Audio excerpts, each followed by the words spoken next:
The latest scientific reports show that there's new evidence the Earth could have had a completely different magnetic field at one point. Scientists are also saying that's good news for other planets. I'm going to share with you a small portion of a list of over 2,500 planets that have now been discovered past Neptune. That changes things up quite a bit. And according to this latest article, this research shows long before Earth had a skin, when its molten insides were on its outsides, and its heart was yet to harden, a magnetic cage was already beginning to bloom overhead. Check this out. Hey everybody, Rex Bear Leak Project. How the heck are you? If you've been following the podcast for the past few years, you probably know that I'm usually researching ancient civilizations, cutting-edge science, alternative history, suppressed knowledge, and the latest conspiracies. Sometimes I like to put myself in the picture of these ancient civilizations by seeing what is around them at the time, hearing what they might be hearing, feeling the emotions and experiences that they are having at that time based upon their environment. And one of my favorite civilizations of the past is the Vikings.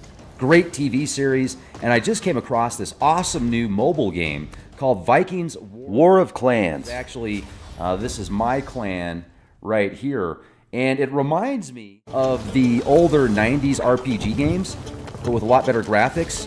And it's amazing because you can actually pick your own gameplay. You can choose your own play style. It makes Vikings extremely addictive, and there's more than 20 million online players that are constantly changing the way the game evolves by never-ending fighting over resources, forging new alliances, and competing in live events. Support Leak Project by downloading Vikings War of Clans free from my links below. Now you have to click on the link specifically, that way you get a special bonus. Where's me gold? Where's me gold and my protective shield? Oh yeah, click that link, seriously. All right, now let me show you this article real quick. Check this out. This is from Science Alert. Earth might have once had a different kind of magnetic field, and it's good news for life on other planets. This new study suggests that at one point, Earth had a completely different kind of magnetic field, only once generated by oceans of magma on its surface, instead of the rotation of its core. And then I'm thinking about the collapsing magnetosphere right now, the weakening magnetosphere, based upon where we are at in connection with the sun, the grand solar minimum, the different sun cycles. And also, I'm thinking to myself, there's 2,500 plus planets that have been discovered outside of Neptune, past Neptune. These things have bizarre orbits, bizarre shapes. Many astronomers are saying, hey man, you think it's weird in this solar system. Once you get outside of Neptune, it just gets even crazier. We don't know what's out there. And let's just take a look real quick at some of these planets that have been discovered and some of these orbits. It's incredible. So right here, this is just showing a few. What we're looking at here is Ceres. Notice all the hexagon type craters. Many believe that that is from discharge, electric discharge from other planetary bodies. Now this is Pluto. It's a great shot of Pluto. But I wanted to show you this one right here. This is what I was looking for. Why isn't it letting me? Why is it doing that? It's weird. See if it'll... There we go. There we go. This is what I was looking for. So the largest known trans-Neptunian objects right now, Pluto, a lot of people say Pluto is actually still considered a planet, not a dwarf planet. This should be considered in our solar system. So let's say that it is. Well, look at all of these planetary bodies that have been discovered just over the past few years. Or, some of them were discovered before that, but a lot of these that they haven't even categorized yet, or they've categorized, but they haven't named. There's over 2,000 that don't have names yet. They've put names on 500 of them. Did a podcast the other day on Haumea. Haumea looks like a egg, like a cosmic egg, and you can see it has this radioactive core inside of it, which is very interesting. Mahi Mahi, Sedna. Very interesting planetary bodies. Well, the reason I'm bringing these up also is because I'm thinking about how many of them, if they don't have intelligent life now, will in the future. And what does it take to get to that point? Just because it doesn't have the building blocks for conscious, or I shouldn't say conscious, for physical life, just because it doesn't have the building blocks for a robust civilization made out of carbon atoms and water, basically, there could be completely different forms of conscious beings there, different mediums used as a physical body. Maybe not physical at all, maybe just vibrating through the wind and through the rocks and the frequencies that are permeating on that planet. And also, I wouldn't be surprised if many of these planets that are outside of the considered Neptunian zone, trans-Neptunian objects that have these orbits of 15,000, 30,000 years, 5,000 years, 3,000 years, 300 years, etc. Just very long, bizarre orbits. Some of them might even be artificial. Some people have said, Mia, there's a good possibility it could be artificial. Certainly, there's been many cataclysms here on this planet, and there's a good possibility our ancestors figured out a way to travel the stars. Or maybe someone picked them up and said, hey, come with us. You want to come with? Let's go. You want to see what it's like to travel the stars, go to different planets? For a civilization to not have to reset every several thousand years, you would probably think that you would need to be in a zone that was more habitable. Yes, Earth is at a very sweet spot, but it also has a lot of cataclysms here every several thousand years. And in galactic time, that's nothing. So I wonder sometimes if our ancestors found a way to travel the stars, and then they come back and visit us sometimes, and then they might even use drones to come visit us. Using bodies or clones or different beings or even ships. Using ships to go in and out of this 3D, this three-dimensional existence that we're in, to travel the stars, time, and space, and things that we aren't even comprehending right now because of the physical conditions that make us up currently. Maybe subconsciously, but not consciously.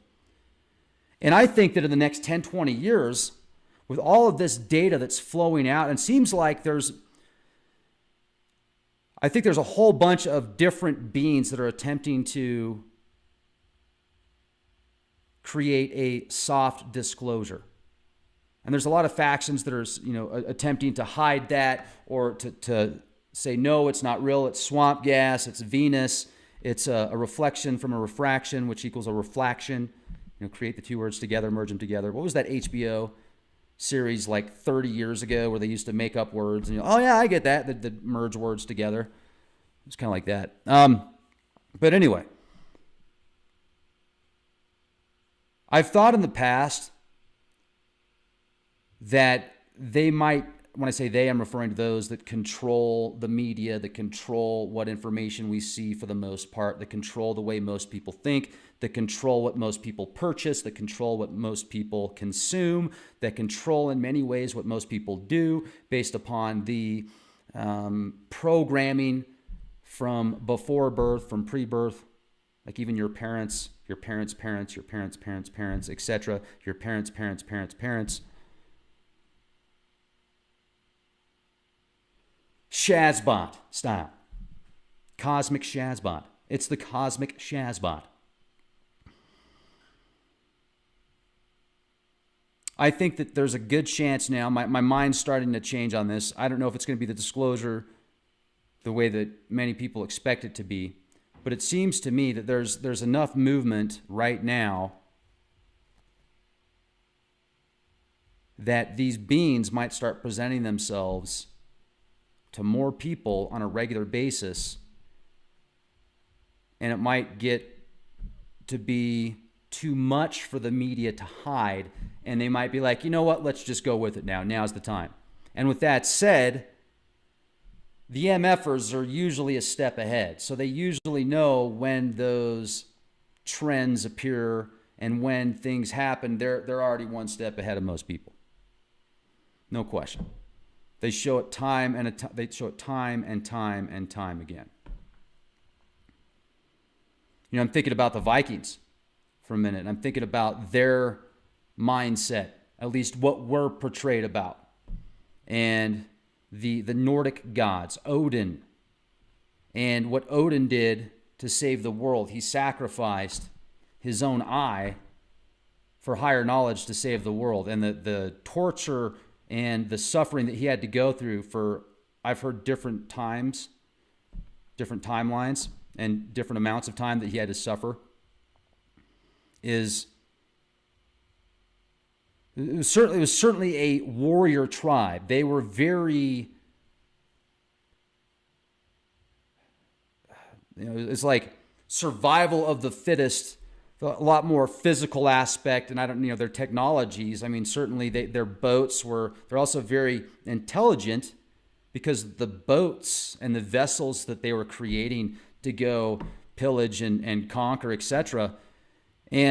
But they were also a very warring tribe. At least that's the way the media portrays it. So I would be honored to talk to somebody that actually has spent years, if not decades, studying these Norse gods and mythology, and it'd be a wonderful conversation, because I think that that's one of the archetypes and belief systems that is permeated throughout a lot of the Hollywood movies with their own spin. But there aren't a lot of people that, at least out here in the States, that seem to know much about it. So if you are a scholar, if you are very knowledgeable about the Norse gods and the Vikings, I'd be honored to speak with you. Please send me an email at leakproject@gmail.com, and we'll get you on the program.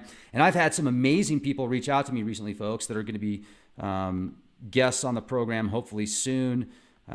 Very, very intelligent people that I'm just like, wow, thank you so much. There is oh, great. I've got somebody that's going to be coming on tonight, Theodore Holden. I'm looking at his email right now. The Ganymede hypothesis. What if life on Earth as we know it originated from Ganymede? This is going to be incredible. I can't wait for this. Be there live, and then also witness in the desert. It's going to be coming up November 28th in the desert, Monument Valley, Arizona. Be there. There's going to be some amazing minds there. We're going to uncover stuff that is just wow. That's one word. Wow. Wow, wow, wow. Okay, I said that 3 times, but it was one word. No.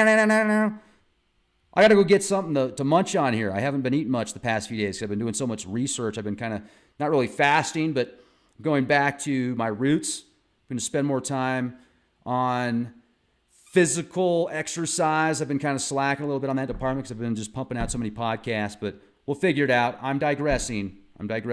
So yes, tonight, 9 p.m., the Ganymede hypothesis, Theodore Holden. Then I had another gentleman reach out to me. Hopefully he'll be on the show soon. And he is very knowledgeable in artificial intelligence, algorithms and future predictions and forecasting. Extremely knowledgeable individual, so super excited about that. I think he lives out in the Netherlands. He's overseas somewhere. Be excellent to each other. Don't forget to click that link. Get those free coins, get those gold coins, and get that protective shield. Be the change you want to see.